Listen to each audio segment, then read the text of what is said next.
Yao, kamusta mga kami sports?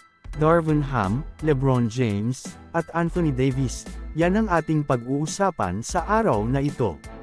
Sa opening night nga ng NBA, ay natalo nga ng Los Angeles Lakers sa Denver Nuggets.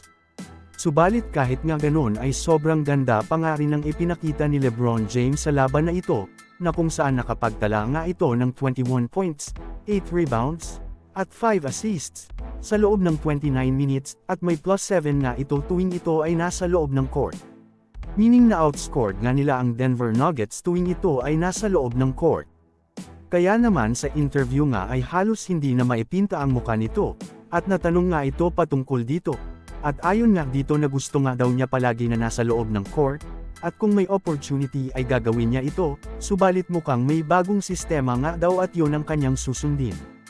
Habang ayon naman sa head coach ng Los Angeles Lakers na si Darvin Ham, na ito na nga daw ang bagong makikita natin kay LeBron James, na kung saan maglalaro lamang ito ng 28 to 30 minutes per game, na hindi na nga katulad dati na halos buong game ito nasa loob ng court.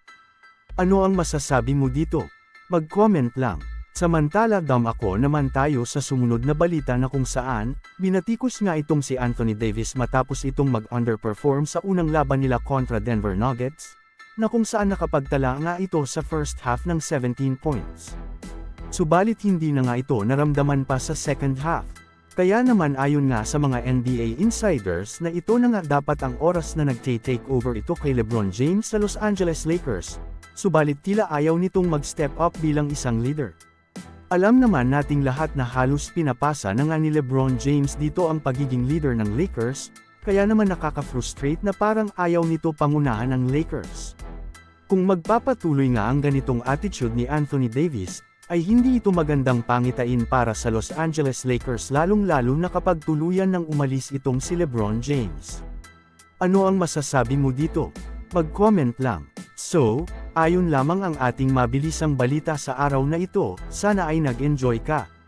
Huwag mo na ding kalimutang mag-subscribe bilang pagsuporta sa ating YouTube channel.